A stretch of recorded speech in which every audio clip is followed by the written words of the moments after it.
Bonjour à tous et à toutes, j'espère que vous allez bien.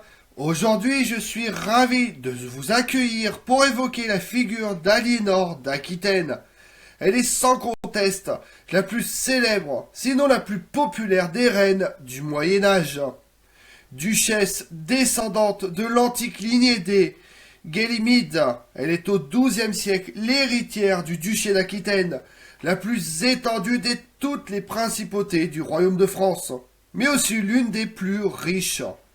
Son premier mariage avec Louis VII, roi des Francs, échoue à la suite d'un différend stratégique et familial. En 1152, elle se remarie avec le tout jeune Henri II Plantagenet, roi d'Angleterre, duc de Normandie, une alliance qui fonde le vaste empire Plantagenet, de la frontière de l'Écosse aux Pyrénées, en passant par l'est de l'Irlande jusqu'à l'Auvergne. Vous en savez plus sur Aliénor d'Aquitaine? Venez avec moi. Aliénor d'Aquitaine est née en 1122 près de Bordeaux, de Guillaume X, duc d'Aquitaine, et Aénor de Châtellerault. Par son père, elle sera l'héritière d'un immense domaine, recouvrant tout le sud-ouest de la France, la Gascogne, la Guyenne, le Périgord, le Limousin, le Poitou. Son grand-père était le célèbre troubadour et guerrier Guillaume IX d'Aquitaine, dont les œuvres influencent le développement de la poésie romantique provençale ultérieure. Initiateur d'un mouvement culturel qui s'épanouit au XIIe siècle, Guillaume IX a permis l'émergence d'une littérature en langue d'oc, parallèlement à l'extension de la poésie lyrique. Guillaume X, n'ayant pas les compétences poétiques de son père, hérita néanmoins de son amour pour la littérature. Il encourage Aliénor d'Aquitaine et sa sœur cadette Pétronille dans l'éducation et le raffinement culturel. Jeune fille, Aliénor parlait couramment le latin, était adepte de tous les sports des rois comme la chasse et la fauconnerie. Sa mère veille à son éducation dans les affaires domestiques comme la filature, le tissage et la tenue de compte du ménage. En 1130, sa mère et son frère cadet meurent, et son père meurt 7 ans plus tard, en avril 1137, de dysenterie, alors qu'il était en pèlerinage. Guillaume X était bien conscient du genre de danger qu'il laissait en héritage à sa fille aînée. L'Aquitaine était un énorme fief qui s'étendait de la Loire au contrefort des Pyrénées, des hauteurs centrales de l'Auvergne à l'océan occidental, plus large et plus riche que celui du roi de France lui-même. À une époque où des femmes nobles, surtout les héritières d'un patrimoine comme l'Aquitaine, étaient régulièrement enlevées pour se saisir de leurs terres, Guillaume X savait qu'il devait agir rapidement pour protéger Aliénor et son héritage. En mourant, il ordonne à ses courtisans de se rendre rapidement auprès du roi Louis VI le Gros et de lui demander de protéger Aliénor et de trouver un bon parti. Louis VI décide d'organiser un mariage entre son fils et Aliénor 3 mois plus tard. Belle et séduisante, un sourire charmeur, un doux regard, des manières nobles, l'esprit vif, cultivé, Aliénor d'Aquitaine aime les fêtes et les fleurs. Louis VII n'avait jamais été destiné à être roi. Il avait été préparé pour le clergé dès son plus jeune âge. Mais la mort de son frère aîné, Philippe, en 1131, suite à un accident avec un cochon, modifie la donne. Louis VII devint l'héritier au trône, mais n'avait ni la formation ni l'expérience nécessaire à la préparation d'un futur monarque. De plus, il avait mené une vie protégée, ayant passé la majeure partie de son temps dans des monastères, et avait peu d'expérience dans les voyages, la politique ou la guerre. Aliénor d'Aquitaine, quant à elle, avait souvent voyagé avec son grand-père dans toute l'Aquitaine et avait probablement entendu les récits des aventures de son grand-père lors de la croisade de 1101. Aliénor était extravagante, mondaine, et n'avait aucune réserve pour exprimer ses désirs. Louis VII était calme, soumis et apparemment subjugué par sa femme. Louis VII, le jeune, est un roi faible, très dévot, peu respecté par ses vassaux, dont les possessions sont souvent plus importantes que le domaine royal. Il se met à l'écart de tout, ne participant plus à rien, confiant en partie le gouvernement à l'abbé Sugère. Aliénor dit qu'il est plus moine que roi, mais leur première fille, Marie de France, née en 1145, elle épouse le comte de Champagne, Henri Ier, et meurt en 1198. Le seul salut du roi réside dans la croisade demandée par le pape Eugène III en mars 1146. Quand Louis VII accepte la charge de mener la seconde croisade en Terre Sainte, Aliénor d'Aquitaine fait savoir qu'elle s'y rendra également. Convaincu par les paroles de Saint Bernard, Louis VII prend la route pour les Terres Saintes, suivi de sa cour et d'une Aliénor légère et dissipée, occupée à s'amuser. Le roi des Francs avait décidé de financer et de diriger l'expédition en pénitence pour le massacre des citoyens de la ville de Vitry lors de sa guerre contre le comte de Champagne.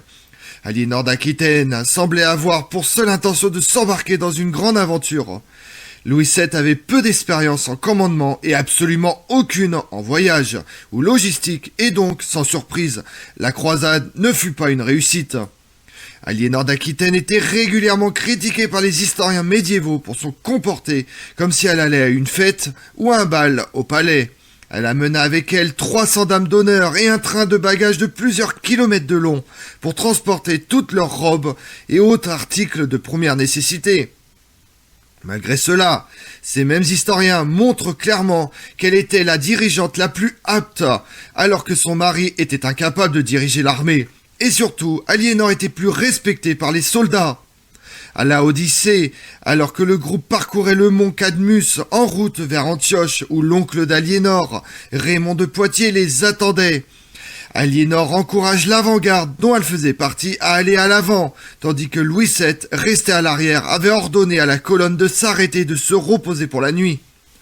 Les Turcs, qui avaient observé la séparation, prirent la garde arrière en embuscade et les massacrent près des Coniums. Louis VII parvient à s'échapper parce qu'il était habillé comme un membre du clergé et réussit à se cacher dans un arbre. Une fois à Antioche, Aliénor d'Aquitaine prend le devant de la scène et Louis VII apparut comme l'un de ses serviteurs et non comme un roi. Raymond et Aliénor avaient de longues conversations auxquelles le roi ne prenait pas part. Et Raymond de Poitiers fait constamment pression sur Louis VII afin qu'il abandonne son objectif d'atteindre Jérusalem en pénitence, afin qu'il demeure à Antioche et combattre pour conquérir Alep. Quelle que fût l'admiration initiale que Louis VII avait pour Aliénor d'Aquitaine, elle fut peu à peu remplacée par un ressentiment grandissant. Les fêtes ont un caractère particulier dû aux coutumes et à usage de l'Asie. Aliénor d'Aquitaine se laisse aller avec gaieté au plaisir de ces fêtes et le roi lui en tient grief. Il trouve douteuses les relations entre Aliénor et son oncle. Il s'indigne et décide de quitter les lieux. La reine refuse de partir et parle de séparation. La situation s'envenime, mais elle doit pourtant obéir. La rumeur est lancée sur les aventures extra-conjugales de la reine avec son oncle. Le roi s'embarque pour l'Europe grâce au vaisseau du roi de Sicile. S'arrêtant ensuite à Rome, il se confie au pape au sujet d'Aliénor d'Aquitaine. Il veut la répudier. De retour en France, après 4 ans d'absence, Louis VII retrouve son ami l'abbé Sugère qui le calme, l'aide dans ses soucis et lui explique qu'il est contre cette répudiation. Le couple royal se réconcilie et une seconde fille naît en 1150, Alix, qui épouse le comte de Blois, Thibault le Bon, et mourra en 1195. Mais Sugère meurt en janvier 1152. Le roi perd un ami plein de sagesse et la situation s'aggrave à nouveau dans le couple. Enfin, à Pâques 1152, il présente sa demande devant une assemblée de prélats, une requête pour la nullité du mariage. Le chancelier, à ce discours, il est inutile d'insister sur les chagrins du roi et sur ce qui s'est passé en Palestine. Il n'est personne qui ne connaisse les bruits qui ont couru, et le roi qui veut respecter l'honneur de cette grande princesse ne doit pas approfondir la vérité des faits dont la certitude l'obligerait à déployer toute sa sévérité. Il s'en rapporte à la reine elle-même. Lorsqu'elle a voulu à Antioche se séparer du roi son époux, elle a invoqué la parenté comme un témoignage de la nullité de son mariage. C'est à ce que le roi soumet au jugement de l'Assemblée. Si la parenté est prouvée, l'union de Louis et Aliénor sera annulée. L'archevêque de Bordeaux admet alors que la parenté existe bien au 4e degré par les femmes de Bourgogne. La nullité est prononcée de suite pendant ce concile à Beaugency. À l'annonce de cette nouvelle, Aliénor d'Aquitaine s'évanouit, puis se reprenant, elle est surprise de la décision du roi. « Ah, messieurs, qu'ai-je fait au roi? Pourquoi veut-il me délaisser? En quoi l'ai-je offensé? Quel défaut a-t-il trouvé à ma personne? Je suis jeune pour lui, je ne suis point stérile, je suis riche assez, je lui ai toujours obéi. » Reprenant vite ses esprits, à la tête du Poitou et de toute l'Aquitaine, elle se sent menacée d'enlèvement. Le comte d'Anjou, Godefroy Plantagenet, voulant l'arrêter afin de l'épouser, fuit Blois, passe par Tours et se réfugie à Poitiers, dans l'espoir d'épouser Henri Plantagenet, duc de Normandie, frère de Godefroy. Leur première rencontre a lieu en 1151. Il a tout pour plaire à la riche héritière. Un maintien innocent, sa haute naissance, des cheveux blonds, dorés, un regard doux, une adresse pour tous les exercices du corps. À l'aise à la cour, il a 20 ans. 6 semaines après la répudiation, Henri Plantagenet demande en mariage Aliénor d'Aquitaine. Aliénor d'Aquitaine épouse Henri Plantagenet, duc de Normandie, quelques semaines après l'annulation de son premier mariage. Henri Plantagenet devient roi d'Angleterre en 1154, mais elle ne peut dominer son nouveau mari aussi facilement qu'elle l'avait fait avec Louis VII. Leur mariage est une série de conflits alors qu'Aliénor essaie de contrôler son mari. Le tempérament notoire d'Henri II et sa nature impulsive n'aident en rien leur relation, et sa transparence en ce qui regardait sa liaison avec la noble Rosamond Clifford semblait destinée à humilier sa reine. Aliénor d'Aquitaine ne fait rien pour arranger la situation en s'entourant de poètes et d'artistes, et en ignorant les colères d'Henri II, aussi souvent que possible. Elle eut peut-être une liaison avec Bernard de Ventadour, présent à la cour de 1152 à 1155. D'une manière générale, Aliénor d'Aquitaine supporte son mariage en canalisant ses énergies en élevant ses enfants, sachant bien que grâce à eux, elle pourrait éventuellement exercer plus de puissance et d'influence en Henri II, grâce à des rencontres avantageuses avec la noblesse étrangère. Vers 1170, Aliénor d'Aquitaine se sépare d'Henri II pour s'installer dans ses terres ancestrales. Depuis ce lieu, comme elle l'avait fait plus tôt en France et en Angleterre, elle remplit sa cour de poètes et d'artistes. Le fils préféré d'Aliénor d'Aquitaine, Richard, futur Richard Cœur de Lion, vient avec elle et sa fille de son premier mariage, Marie, était également là, bien que les historiens continuent à débattre de la présence de Marie à Poitiers. Aliénor d'Aquitaine écoute les doléances, gère les questions administratives et diversifiait des invités de la même citadelle que son grand-père, le grand troubadour. Cette période à Poitiers est celle où l'influence d'Aliénor d'Aquitaine sur le développement du concept d'amour courtois et de poésie chevaleresque fut la plus grande. Le genre poétique n'avait rien de nouveau au XIIe siècle, mais les poètes de la cour d'Aliénor à Poitiers ou de la cour de Marie à Troyes affinent le genre et développent des caractéristiques plus complexes. Selon le poète Andreas Capulenius, qui écrivait pour Marie, Aliénor d'Aquitaine, sa fille Marie et d'autres nobles dames organisent des cours d'amour dans lesquels elles discutent des questions telles l'amour véritable pouvait-il exister dans le mariage, ce qui était l'amour et d'autres choses. La poésie produite après l'époque d'Aliénor à Poitiers se développe plus en profondeur qu'auparavant et traite des mêmes thèmes et questions que celles dont Capellenus parlait. En 1173, Aliénor d'Aquitaine et le fils aîné d'Henri II, Henri le Jeune, se rebellent contre son père. Cette révolte, incitée par des nobles qui éveillent la rancune du jeune prince envers son père, dure 18 mois et coûte de nombreuses vies avant d'être finalement réprimée. Un certain Guillaume le Maréchal, le meilleur chevalier du monde, se rallie aux côtés d'Henri le Jeune, Richard Cœur de Lion et Godefroy Plantagenet. Guillaume le Maréchal avait été le tuteur d'armes du jeune Henri le Jeune et était dévoué à la reine et à ses fils, de sorte que son implication confirme l'affirmation de certains historiens et experts, selon laquelle c'est Aliénor d'Aquitaine qui avait déclenché la révolte. Qu'elle l'ait fait ou non, elle soutenait ouvertement ses fils, et après que la révolte ait été écrasée en 1174, Henri II fait enlever Aliénor d'Aquitaine, alors qu'elle était en France, pour l'emprisonner en Angleterre. Pendant les 16 années suivantes, elle se déplace entre les différents bastions d'Henri II jusqu'à la mort du roi en 1189. Entre-temps, Henri le Jeune était mort de dysenterie en 1183, et donc Richard devient roi d'Angleterre. Aliénor d'Aquitaine savait qu'elle pouvait mettre en œuvre ses propres politiques par l'intermédiaire de son fils préféré, sans risquer d'être confrontée à la continuelle résistance à laquelle elle avait dû faire face avec son mari Henri de Plantagenet. Cependant, elle a eu le champ encore plus libre qu'elle ne l'aurait cru.